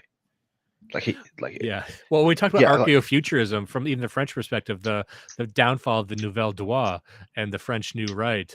It's like the exact same shit was happening in the 40s and 50s to these groups. Yeah, look, I think it's very self-evident to me that we shouldn't be trying the same stuff that was tried in the 20th century. I don't think the 20th century methods work. I don't think the mass society is really coherent anymore. I think you got to step back and understand that people shared a conceptual horizon in the 20th century. Even if you were going from being like a sort of rural peasant, farmer or whatever, you probably knew the Bible, and I could talk to you about, the parable of the sower, or the parable of the prodigal son, and that would be a term you'd recognize. If you spoke to any Zoomer, they'd have no idea unless they were like pretending to be a tradcath or something and doing the whole Christian nationalism thing. There's just no shared horizon. And so what you're really saying is, I need to build a group of people who share a similar vision, which I can do in small quantities with a small number of people to cooperate against a very large number of completely alienated people. And the way you do that is you struggle on things together. So, if you've ever spoken to guys who are veterans who'd actually done trigger time overseas, they will tell you that they will trust guys who they've served overseas with, who've had trigger time with them, immensely. And so it allows you to cooperate to do things together. So you'll find, just as an example, if you talk to some of the very old boom, I mean, they're kind of dead now, the greatest generation types who came back from the Second World War, they came back and they'd start a business with their buddy. And because they'd, suffered immensely together, they could build that trust to be able to do that. Whereas today, everyone's worried about getting, run over or like sort of taken for a ride or something. Same sort of thing that you have with relationships, where people are constantly afraid of divorce. It's this interesting situation where, because we're so comfortable, people haven't really struggled together, so they don't really develop the bonding that they have from struggling all the time, and that prevents them from reaching that level of trust and cooperation. That's a great point. If I could just put a pin in that and really drill into that, that's when we think practically about, in very plain language, what one could do in an active club. So, you hear me talk about in very, very vague terms, but what would you actually do? And I agree completely with what you're saying. And another way to phrase it would be, how can we, in our 21st century context, where we don't have the same experiences, introduce something like managed sufferings, if we're not going to go out and if we don't have the opportunity to go out and kill an enemy combatant, we're increasingly, maybe even soldiers won't have that in the future. It'll just be fucking drones and viruses and chemical warfare. Maybe, I don't know. But if you wanted to replicate that, what could you do? Well, this might sound far less resolution, but what about climbing a mountain? What about you and a bunch of guys literally climb a mountain and see, not scaling it like in fucking Cliffhanger, but hiking up a mountain and for over a few days, hunting trips, things that are very, very difficult that you can bond over. There's dozens of things you could think of that are very grueling, very physically demanding, even very dangerous, that you can start to introduce. And it's something that you kind of need to keep doing, because I'm in my 30s and it becomes painfully clear to me that I am what my routines are. I like to box. I've fallen out of my routine with boxing. You got to get back into it, because if you don't use it, you lose it. So you got to think of this like I'm developing something that needs constant maintenance. I need to be introducing new stuff to keep this thing going. It's like an organism. I need to keep going. It's not just an affiliation I put on a card. But once you start really thinking about it, you can probably come up with some ideas that aren't just, you had something that said something very interesting there about going to church together a while ago. I know that there might not be a whole lot of Christians listening, but that was one positive problem that I'm a Catholic, and when I would talk to my priest, like every church has the same fucking problem. Not enough people in there. But that's a task you could take on probably in a very real way. But aside from that sort of thing, stuff you can do as a group, there's all kinds of shit. And don't go out and shoot people. Let's just again be clear about that. But stuff that in the orbit of around that. Yeah, look, don't people have these like views from the past of these like kinetic actions of, like, as I said, this sort of Turner diary stuff, which is just utterly ridiculous. And it's not even how power works. Like, power is nothing to do with violence. Violence is what you do when you don't have power and you're trying to like impose a will. Power fundamentally is cooperation. Like, I would define it as the ability to coerce someone to action or inaction. And the state does this all the time in subtle ways. So, like, law enforcement works on this principle that you may not get caught now, but you will eventually be caught. And so it's got a power of coercion where people are dissuaded from certain actions by that. So what you've really got to think about, and I try and think about it in these terms, how do you create a benefit to as many people who are your in-group as possible? Create as little harm as possible and solve governance issues. And when I say governance issues, I'll take it to the sort of extreme. So, life is in the game of Minecraft. You don't build everything yourself. You can only know so much. You can only do so much. So you've got to be able to cooperate with a certain number of people. But it gets harder and harder to cooperate at larger and larger scales. Going to something like a church is the easiest way to cooperate. I don't really care if you don't believe in it. You get together. It's a social network. It's guys you can build trust with. You meet a lot of interesting people. The people you meet there are usually high quality. Similarly, if you want to do something like judo or Muay Thai, you're selecting for people who kind of can't lean our way anyway, and they're kind of they're usually functional people if they can keep up a habit for many years of being in these circles. It is about the habits. It's about habitually doing the same thing over and over and slowly growing into the person that you want to be. If I could just interrupt for 2 seconds, I wanted to read chat. I've been showing these on the screen, but I know there are people who are going to be listening just to the audio later. And this is Merrick leaving a note here saying, I'm working on a camping trip where our guys make a deal with a local farmer. We will camp on the farmer's land, arrange the purchase of a whole cow, and host a big barbecue for the local community. And he follows up, we plan on offering up free labor to the farmer by day. What are your thoughts about that? Because I believe you also have some experience, and we've kind of touched on these topics going throughout this entire thing, but you have some experience in leading an active group and around active groups, like personal direct experience, correct? Well, I didn't really want to be the leadership, but I kind of ended up in that position. Like, I ended up just, again, like resolving issues that we had internally, right? Like, this is a very complex thing to deal with. So, look, when you're in an active club, right, you've got to understand that basically whoever takes autonomous action is immediately going to the top, basically, because most people are they just don't act. They don't think. They just want to participate. And there's a certain momentum of action you have to maintain. and you have to act to obviously resolve internal issues, to pull things off, to get things done. And I ended up in a leadership position more just because I was willing to stand up and solve problems and do stuff, not because I actually particularly wanted to. And I can't say I was a success. Like ultimately, it did wind down, but we had all these failures that I ended up having to pick up the pieces of and learned a lot of lessons from. So I think I can go over a lot of them because there's a lot of them that are mostly just like negative, and there's some that are really positive. I think I'll go with the positive ones first. I think the positive ones I learned were, the guys you meet in this stuff are like the best and the worst of people. You'll meet guys who would, they'll give you their day. They'll drive 4 hours to get to you to help you out, and then you will meet the worst, swindling, terrible people at the same time.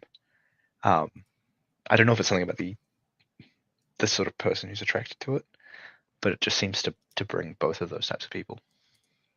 And then another factor, because I'm going to speak very lightly here because I don't want to chew into other people too much, but Of course. one of the things you find is, again, like, so you really have to be able to connect wider objectives with the actions you take. So you have to be able to say, okay, what are our objectives? And you have to think very clearly about it. And if your objective is to build like a manabund, like a group of men doing a thing to achieve an end, right? You have to have a momentum of action. So that means you have to regularly be meeting up. You have to be doing things together. You have to, and you have to consider the environment you're in. Are the media going to facilitate your growth? Are you able to communicate in such a way that you can grow your audience? Are you in a content ghetto where no one can see your stuff, where you're banned off everything, right? And you have to kind of be able to turn that into what is a way to go forward, to grow, to get people to be a network that's worth being in, right? And the other factor you have to consider is you're in a very hostile environment. You're going to deal with obviously like Antifas, law enforcement, journalists. You're dealing with passives and neutrals who may not necessarily dislike you, but aren't necessarily your friend. And you have to think, okay, so I need to say find something for the guys to do. So you might go stickering and postering, which is actually a really effective way to get guys out there. But then you discover, oh no, like for whatever reason, our stickers and posters are getting like having all of them dusted for prints because we're wrong thinkers, right? There's all sorts of things you have to consider. And I don't want to discourage people, but when you're leading in these groups, it basically consists of being very stressed and trying to manage and resolve those issues. And if you do it successfully, you grow, and if you don't, you run into problems. But I can talk a lot about what causes failures. I would love to hear that, as much detail as you'd be willing to give without causing any problems, of course. That's okay. So I think one to think about is vetting. You have to really control the quality of guys that you're getting. There's a lot of guys who are just who might apply, who are just not appropriate. People who repel other people, people who are lazy and useless, people who are psychopathic, people who have violent tendencies, people who are fundamentally dysfunctional, people who you just have to vet them to exclude them. They're people who, even if they're genuine in their ideology and belief, if they have that hoe scaring energy, if they give the ick, unfortunately, you have to exclude them. And I realize that's maybe not the most popular perspective for a lot of people, but the quality of the guys that you bring in matters. And there are a lot of people who just aren't the sort of human material that you want, because they will do things or say things that will get other people in trouble. They will attract aggro, as I call it before. And on the other side of that, there is also the fact that you're going to have people attempting to infiltrate to shame and humiliate either journalists, Antifas, law enforcement, intelligence agents. it can be a very complex space. So, for example, I rooted out 3 infiltrators in my time, and you can pick them up. You can find them as you go along. You'll notice they don't know anything about the ideology in some cases. Some cases, like for example, we had an infiltrator who was a person who knew the ideology very well, but they were just happy to take dime, right? They were happy to get paid. You get people who slip through gaps because of poor vetting.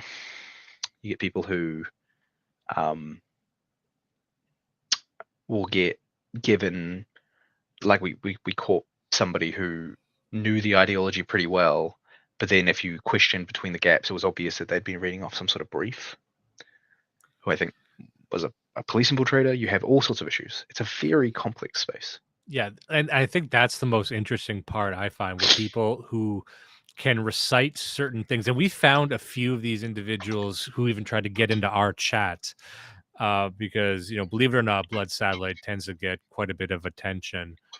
Every single day there's like every single day there's a brute force attack on our website to try and hack it. I can see it because we're partnered up with a pretty good security company, but we get a lot of digital attacks. And in our communities, there's been some people where, here's one thing that we do just in our chat. This isn't any inside baseball, but every person who joins has to say a creative slur. It has to be creative. So you need to possess a certain level of, like, you kind of know, you can't just do the obvious one. You can't just drop an M-bomb. It's like, no, I need you to make something up that we can read as something offensive, because someone who's new wouldn't know how to do that. And we've actually caught some people who didn't know how to do that, or they weren't, like you said, upon questioning or the conversation revealed that they just watched a couple like America First videos. So they knew like talking points about, like, they thought they think more people are anti-woman than they think. Like, they make a cartoon character of themselves, and then they get kicked out. And you'll notice that they start fighting with people, but don't want to leave either. Like little things like that. Yeah, there's definitely like there's some sort of covert online. I'm pretty sure it's like police or something who do this stuff, or like some sort of an intel unit or something, or some sort of military unit that does it, that just like goes into these spaces and they follow sort of talking points that are digested for them by quote unquote extremism experts. But fundamentally, those extremism experts or whatever are usually like radical leftist professors, and so they fundamentally politicize all the content they put out about us.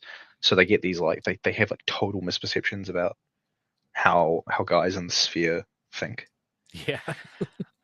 And so it comes across as ridiculous, like yeah, it is something you can definitely see. It's very interesting, and if you know what you're looking for, you can see it. You can definitely filter it. I think that there's different clubs who do different things. So like National Socialist Network in Australia, they just opt for not being online. They do have online chats, I think, but they just make their guys work out, and they exclude people by basically your average leftist is a limp-wristed like bag of bones, Yeah. right? And one thing my co-host Judas says, he advocates for this very strongly, and I agree with it. He says, like, in so many words, there's Fed infiltrators, federal agents, or there's just Spurgs, And the fact of the matter is, you don't need to differentiate between these two. Both of those are effectively the same thing, and you should treat them the same, because a wild, unhinged Spurg will have the same effect as an actual government infiltrator, and you just don't want these people around, whatever it is, whether it's just clumsy ideological ignorance or they're actually like paid to be there. Just get them out, because it's just going to be the same problem. Yeah. I think another factor to consider is guys who one of the obvious ones is guys who just lack the maturity to not be able to like say the N-word. Like they can't just like, they're always picking fights. You find they'll cause problems by just stupid points and stupid rhetoric. But look, there's other ones. I think maybe a more coherent point to understand this is, when you're running one of these groups, you have to maintain a momentum. So the worst thing to do is to freeze up into inaction, and it's better to do something with a poor plan than to expect a perfect plan that'll go well. So what does that mean? That means at least once a month, go out and do something as a group together. Do something like it collectively dedicated as a group. It could be going for a hike. It could be just training together. Something like that, right? I try to delegate tasks to individual people who are members in a sort of ranked way, where it's like one guy will be dedicated to learning, say, judo. And then if we have a training session, that guy is our trainer, right? He's there to teach us. And he goes to judo, say, 3 times a week. And maybe not everyone else can go to judo, but he can do that, right? Or you have a guy who's got an expertise. Like we had a guy who had a PhD. He was incredibly smart. And so what we would do is some of our enemies who are academics, he would go and peer review their papers and then find out where they'd, not referenced things properly or lied on sources, and then he'd report that to the academic journal, and then basically get their papers pulled from academic journals. And he was doing it to these quote unquote counter extremism researchers, and then costing them prestige to the point of costing them government contracts, which was a very, very effective move using a kind of skill set that he had that was unique to him, but it's something that he could do that was very effective, right? There's all sorts of things. And you've really got to think like, how do you maintain momentum of action? Like, what is the next step as you go along? And sometimes it's simple. It's just like, let's just do a community garden tidy up. One I actually recommend is join your local volunteer firefighter. Volunteer firefighting has a lot of look, it's old guys. They're all white. They're all doing it because they're community orientated guys. They've got a lot of the same mindset that a lot of our guys do. And there's a lot of benefits to it. It looks really good on your resume. It looks really good to other people. If you're doxed, it looks really good. They often have credit unions, which you can use if you're going to be debanked. There's all sorts of advantages to it. And also they're kind of desperate for guys, so they're not going to throw you out. And it's a good way to spend your time. And if I could just add on top of that, I live in Ontario in Canada, and a lot of people don't know this unless you've worked in government, but the vast majority of our firefighting infrastructure is volunteer based. We actually don't have a lot of federal or provincial firefighters. It's all volunteers, and some of them are paid, and they can do that as full-time work. But for a lot of these towns, a lot of these villages, even some of the smaller cities, like it's either that or everyone dies in a fire. So that it actually is needed as well. And like you had said, it's mostly old people. I discussed this in a recent Vanguardist Journal article I wrote, and it's about the cross-generational wealth transfer engine, basically how to extract capital from these institutions and groupings of boomers, and how to kind of appropriate that for younger generations, grabbing the torch, as it were. And it kind of lists in detail ways you could do that. And one of them is these civic organizations or volunteer firefighters. Like these groups are just kind of sitting there. There's no young people, and there's a lot of capital and influence and infrastructure bound up in there that's kind of ripe for the picking right now. And again, it's not glorious. It's not, joining the next big political party that's going to have the ear of JD Vance or whatever the fuck. But I would argue that it's far more substantive. It's far more essential than, the lottery of who's going to be the next fucking e-celeb or whatever. Well, people have this idea of great manism. It's like you get all these guys who are like, I'm the next Napoleon, right? And it's like, just accept the smallness of what you could do. Just accept that if you like small efforts in small ways, you can make a big difference. And it's also just, like the habits you have make you the man you will be. And even if it's something small, like doing volunteer firefighting, like it even if you don't care for it, it's better than the consumptiveness. Like, what are you going to do? Sit in front of your computer and play video games? Like, woof. Like, what? It's such a better use of your time, And yes, these institutions are just waiting there because no one else is doing them. Everyone else is kind of living in this consumptive way where they kind of live like, I don't know, like a hamster in a hamster wheel or like a hamster cage where they're just doing nothing all day. And it's not a way to live. And that's what you've really got to accept. Participatory. And a lot of people in our space, they're asking the question, what can we do? And by we, it's a capital W, we meaning all of us, all white guys or all nationalists, but it's a mass. They're always thinking in terms of a mass movement. And one thing we try and get to on our show is what can you do? And by you, I mean the listener, you, I mean the individual, because mass movements are hard to coordinate, but there's things that you can do right fucking now. And maybe you won't be a great man, but you will be cool. I don't want to be a great man. I just want to be cool. And so if there's a list of cool things I could do, this would be one of them. But there's stuff all of us can do that, in my opinion, is more impressive than making yourself a slave for the next content plantation movement, whatever it might be. There's a few, I don't even need to list them now, but there's a lot of stuff going on right now that's designed to entrap young, ambitious people into just a cycle of rage to extract money for the internal hierarchy. Basically, America First is what I'm talking about here. Let's name one, but there's a lot of groups that are just there to exploit people, and this is sort of the anti-exploitative network. They're just trying to give people tools that they can use to do this for themselves. I also want to call attention to a comment from Melon here. The Amish have a massive leg up on this. Not everyone can be a 6 foot tall Dutch speaking bearded white guy. So Melon knows that 5'11" is in fact the new 6. So let's just make sure people update their definitions there. And then Jack Sock sending in the Mormons to trick the Amish could be one future subversive act that we need to keep an eye out for. Now we're at an hour 37. I know you need to get going soon. I was wondering if you have a little bit of time to discuss one topic that I wanted to get to. And we could spend a lot of time on this and we don't need to, but if you wanted to share a few words on the doxing experience and what an individual might do if they are involved in something like this, what can they expect from doxing? And perhaps what was your experience, if you'd be willing to share any of that? Well, like you can Google my name. I'm doxed, but I think the way to understand it is, so doxing is a weapon that came about after the Trump era, but it had existed before it. And what is the purpose of doxing? Doxing is really a kind of internet phenomenon of, if somebody Googles your name, what comes up, right? Doxing is a punishment that the regime has concluded is a very effective tool for guys who are in the white collar space. It's actually one of the things that I think excludes a lot of guys who are kind of corporate guys, a lot of the educated guys, because they're worried about their careers, right?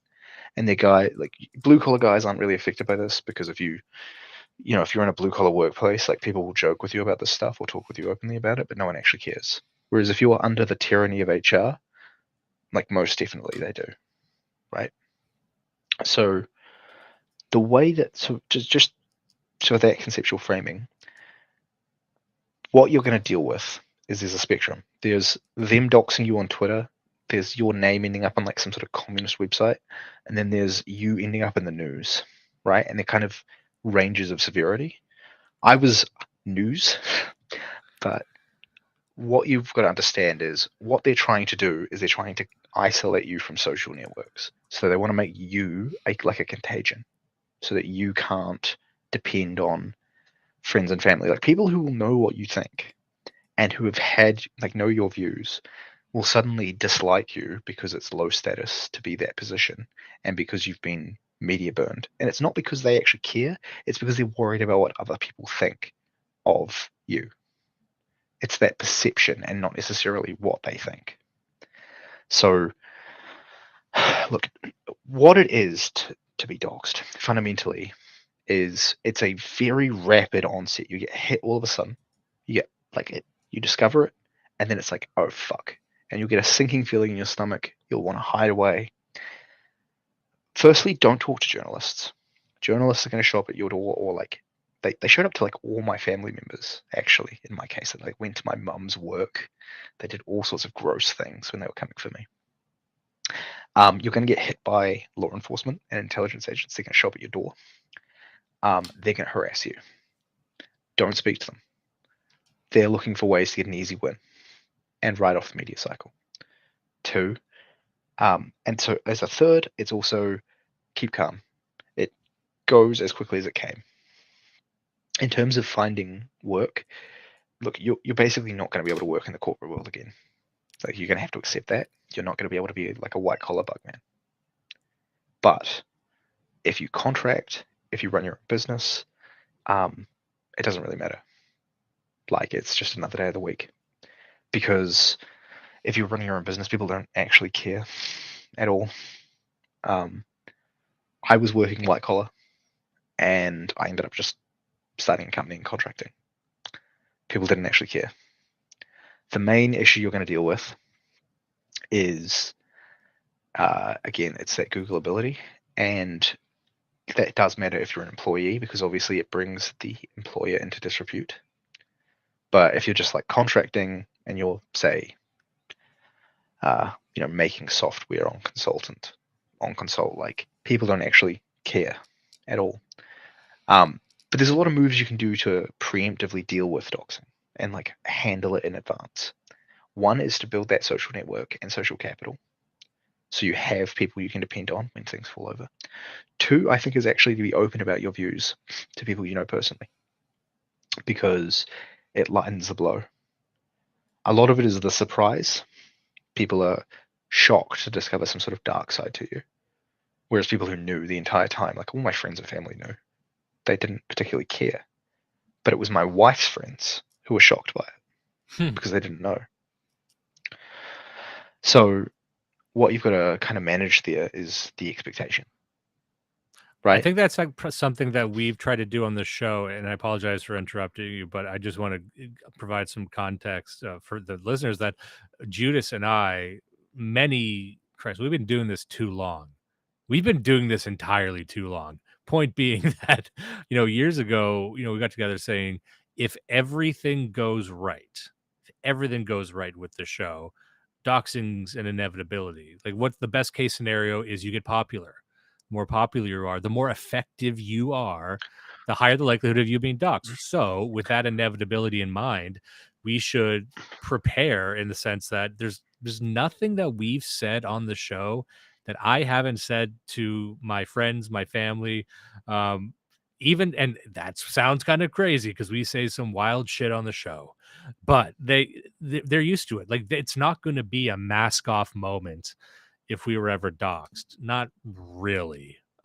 Maybe some of the, and also with the show, we've gone a bit too esoteric and trippy and schizophrenic. So the more radical stuff that we talk about probably wouldn't even register as dangerous because it's just insane, some of it. Anyway, but that's something that we've tried to, and that's why I recommend other people do too. Like, get comfortable with explaining your beliefs, as radical as they might be, to your mom or your friends. Maybe not your boss, right? Don't be stupid, but people in your circle. So at least it's not going to come as a fucking shock. Yeah, so it's about the language you use. I think a lot of taboo is to do with language. Like, it's the words themselves that are taboo and not necessarily the concept. You can say a lot of concepts in indirect ways, in such a way that people understand what you're saying, but they're not offended, and you mean the same thing. And a lot of it is to do with, just the way you communicate it.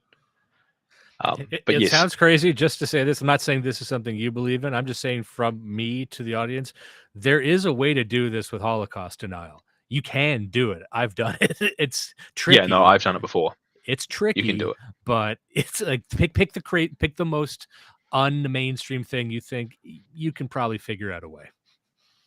Yeah, although I think with that one, that's usually one of the last to fall on the path to becoming sort of aware on these things. Also, it's hard to bring up. Like, it's not something that comes up in conversation unless you introduce it. And let's make a note. Like, usually it's not the best thing to introduce to at fucking Christmas dinner. But if it finds its way there, whatever. But yeah, look, the worst thing to happen to you is to be alone. You need to have that social network. You need the social capital, right? That's what's important. Because if you're handling it alone, it's miserable. But if you've got guys who can pick you up. So for example, when I was doxed, I just had a friend who gave me a job as a painter. I just got a job painting and doing construction. And I had that by like 2 days after I was out of my job. Didn't really matter. And I could keep feeding my family and I was good to go. And then I got to build my own business, and that is fundamentally where you need to be. I think fundamentally you need to be in that space. Oh, And I oh, sorry, I was going to say there's a question here, a chat question for Jordan. Many of us who woke up during Gamergate have a Spurgy gamer past. Any tips on distancing self from that beyond just having matured and not repeating? I think it's like a life thing that you grow out of it. Like I used to be like a gamer guy myself. Like I used to enjoy them. But I think it's a case of finding new habits. So like, if you're again, like if you're working every day from say 8 to 4 or 9 to 5, and then you go to a gym doing judo 3 times a week or whatever, right? That's and I recommend judo because it's kind of standardized. It teaches you a lot. It's very useful. It's usually cheap. It's much cheaper than BJJ, and you'll find a club around you that can teach you pretty well. You just got to build habits for a new life, for new things. Like video games exploit a part of your brain and hijack it in a way that's very hard to deal with because you find yourself just consumed by wanting to play them because it's you've got you set a goal, you have fun looking at all the bright colors on the screen, doing whatever you're doing, and then you achieve it. And it's fundamentally empty. It's not fundamentally improving your life. The problem is that it draws in so many guys, and they'll get to the state where they might have a job, they might be earning money, they have a place to stay, they have a car, maybe they have a girlfriend, and then they just stop progressing because they're like, I'm good enough.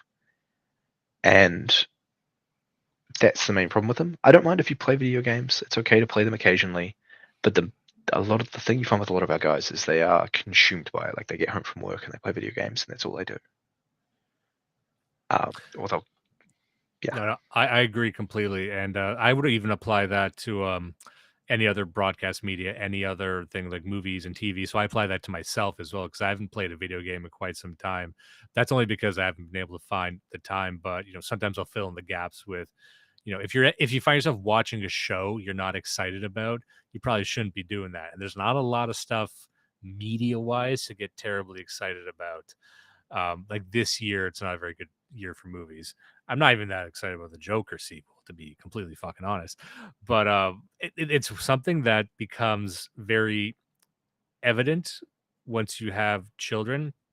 Especially for me, having a son was very interesting because you really do look at that son like, what am I going to introduce to his life that can maximize his success for the type of stuff we're talking about? So you're thinking sports, you're thinking what kind of clubs can he be a part of, what type of camp can he go to. For me, a big thing was I want to teach him these skills. I'll give you an example: skiing. I've never been skiing before. I was never taught that growing up. And then it's a weird thing to kind of just do on your own as an adult. But like, I would like my son, Nichols, to have that. So I'm like, well, I guess I need to start.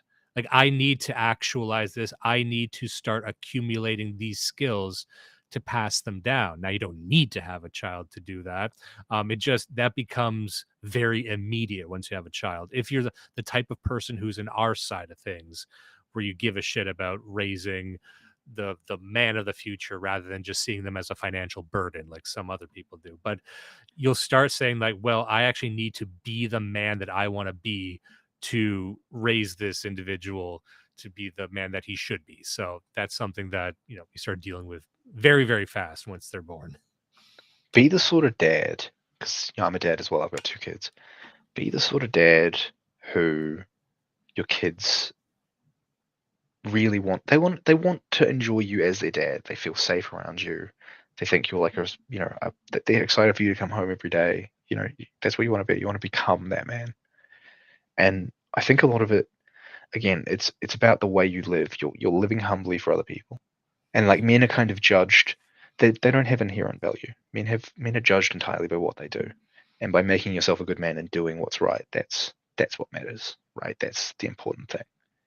And that's a slow process. You become it over time. It's not necessarily direct, but you can make decisions along the way to get yourself there.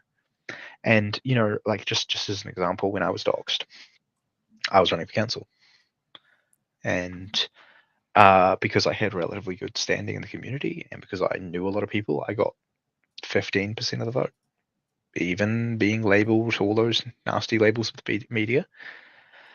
And the media were not happy about it, nor were leftists. In fact, they started dumping refugees on my town after that because they were upset about it. Be the man Really? who, yeah, they did. They Jesus. started dumping them in there. They chucked them in all the social housing and stuff. But like, you've got to be the man who is respected enough by his community that he could still, be something after all that. And it's not the end at all. Actually, it's not the end. In fact, one of the things I found is I got a ton of legitimacy from it. People were like, "Oh, you're legit because I can Google you, This is what and I the hear internet's from written other about you." people who've been doxxed too. Like it's terrible. You don't like it.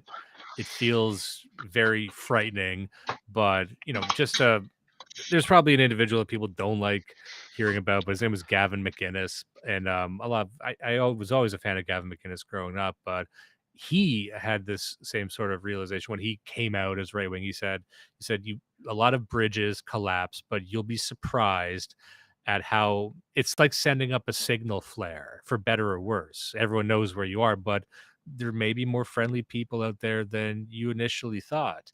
It's a risk, it's a gamble depending where you live, but that's kind of why you always tell people like try and like we've just been talking about, try and ingratiate yourself in a community where you're not a stranger, where you kind of know where people are. Now, if you're in San Francisco, maybe that's a problem, but maybe you shouldn't be living in fucking San Francisco then. Maybe, you Yeah, should be in a place where you're not going to be lynched when this stuff, when people know the real you, they're not going to want to kill you. yeah. So young dudes without families should be in cities. Young dudes, older dudes who have families or want to settle down, go out to your ethno community. Like, just go as far out as you can. Um, you can find work. It's not worth living in like a hellscape, like mega city, just for the money, because you'll just hate it.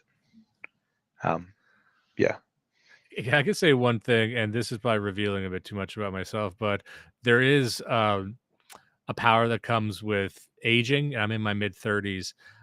So if you are, if someone wants to come after you, my God, they could come after your parents' jobs. They could come after your family. Look, I only got one grandparent left. They've passed away. Most of the older people, a lot of people my mom's age, my mom's retired. They're all retired. You can't really take anything from them. So they can't threaten my mom with being fired. That's just, it's a little thing, but the more you grow up, the more you have kind of solidified your standing. But then also they can't use my family against me nearly as much as when they could when I was like 21 or something. And that just comes with being an old chunk of coal like me. well, I also think doxing is not as effective as it used to be. I think they've done it to too many people. Like, it's been too widespread of a punishment for too many people, and so it's very obvious that there's like large networks of people. I think you can see this in the Canadian case with that Diagolon stuff, where they're doing those like hilarious tours around the country and Yeah, yeah. driving a media clown show. Like, the problem you have is like when it becomes obvious that it's actually a significant number of people, it fundamentally weakens it. If it's a small handful, right, and it's punishing leadership, it's effective. But I think David Zuddy of the Homeland Institute has done polling on this, on like how people perceive someone who's called one way or another, and found these sorts of, a lot of people will boycott these like radical leftist and Marxist groups. And I actually think it's something that you can apply back, obviously within the limits of the law, because obviously these radical leftist groups do not have law enforced against them when they're doxing wrong thinkers. But they would enforce the law against you if you were doxing them back. So you have to consider those things. But it is actually, I think it's gotten less effective over time. And I think that's why you're seeing like a thing where they've just kind of, I don't know if you've noticed this, but they've just dropped talking about dissident rights stuff in mainstream media. They just give us, they follow a sort of blackout principle where they just never talk about it anymore, because I just don't think they have the self-confidence to do that anymore without making people like the person that they're hating on. Yeah, and also what they're hoping is that when they dox someone that they're again ugly and stupid and they're failures. And there've been a few high profile doxes where once the person's doxed, it turns out that they're very normal. And that works against them when they dox. Look at this person who's saying this radical stuff. It turns out he's kind of cool and he's a family man. For a long time, I don't think they understood that that's not the narrative that serves their interests. So they've actually, I think the last big one would have been like Jazz Look, Hands from Fash the Nation. And it turns out if the docs are true, they tried to make real hay out of this. He's a pretty normal, successful guy, and that doesn't rile up the public. yeah, it doesn't, and I think the problem that they have is our scene has basically filtered all of the low functioning guys because it's such a harsh pressure. Like if you're a dumbass, you're being excluded. If you can't argue and articulate your points well, you're excluded, and so it's selected for high quality guys over time, and that's very self evident in the discussions. Like compare like the leftist discussions that you might see on Twitter or on like I don't know Reddit. Like they live in the same paradigm of this very simple class and sort of inherited liberal talking point space where nothing has changed. But the discourse in our spaces is incredible. Like I wouldn't be surprised if a very large portion of the people who hang out in the dissident sphere are just there because it's the interesting place with the interesting ideas. Oh, no And not question. necessarily because they agree with anything in it. And that's what's interesting. That's we discussed this on the show too. That poses a problem because the one thing that we had going for us, as we've been discussing, and I know we have to get going soon, so this can maybe be the last thing. The one thing we've had going for us is sort of that bottleneck of filters where we're not the friendliest space to be in. There's a lot of vetting. That's what I always loved about Telegram. It's not very intuitive. If you want to get into Telegram and kind of be a known person, when I got on, like, you needed to be invited to chats. People needed to know you in some sense. And then but it wasn't very user friendly to the average social media user, and that worked in our favor. And as we begin to win, as more people at the very least accept our talking points, even though they don't give us credit, whatever, as that occurs, more and more people will flood into the space, which is a win condition for sure. However, we need those filters more than ever before because there's a lot of people coming in with a lot of ideological priors, a lot of expectations, and they're going to probably cause more problems. And that's one of the main reasons I wanted to talk about this with you, which is this is a phenomenal filtration process, I think, for every other benefit we've listed for the active club model. I think it's probably the last great filter we have as we begin to win more and more in the future. Not to say we're winning everything right now, but I think we're moving the needle in some sense politically, but now more than ever, we need to look at who is in our vicinity and sort through the people who can probably do us harm in the future, even, accidentally. Yeah, no, I'd like to end on a positive note, which is I think the regime is giving way. I think the regime is giving way a lot. And the way you can tell this is the competency crisis is very self-evident. And just at a macro level, the collapse of foreign policy power with, say, the United States and its war in Ukraine, a lot of the narratives, like how can you deny things like Zog as an entity when you're looking at what's going on with that conflict in the Middle East right now and the sycophancy of various states? You're in this position where the media just can't talk about it because it just reinforces our talking points. Like one of the things I think we have a huge advantage in is we can talk about a lot of stuff where the establishment has too many commitments to ideological and liberal priors that it cannot fundamentally step away from. And so it is unable to respond and act to all of these emergent things, as we've seen in the UK, where the culmination of all these terrible incidents has been these protests. And the regime just can't actually acknowledge any legitimacy of grievance. It has to lie about it. It has to say it was misinformation and fit it into a very small narrative box, which is just not believable. And over time, this is causing people to disengage from the regime and gives us a space to grow in the cracks and the crevices. So, yeah. I agree completely. And I think that's as good a time to disembark as any. And I wanted to give you a chance, and we didn't get to mention this at the start. If there's anything you'd like to be plugging, anywhere people can find you, anything that you would like to promote, I think now is the best time to do that. I'm just on Telegram. You can find me at Winter's Eve, and I'm in the chat. So you can chat to me there. Yeah, and once again, you're a treasure trove of knowledge. There's a lot of stuff I bet we didn't even get to this time, but I've deeply, deeply enjoyed this conversation. We touched on stuff that I have been very fascinated with for quite some time.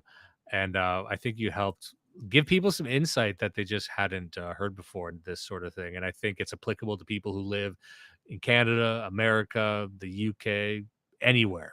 And so if anyone wants to learn more, I don't want to send too many freaks your way, but try and find Jordan and ask him some questions. All right. Yeah, feel free. I'm gonna Catch you later. We'll catch you there. Thanks again.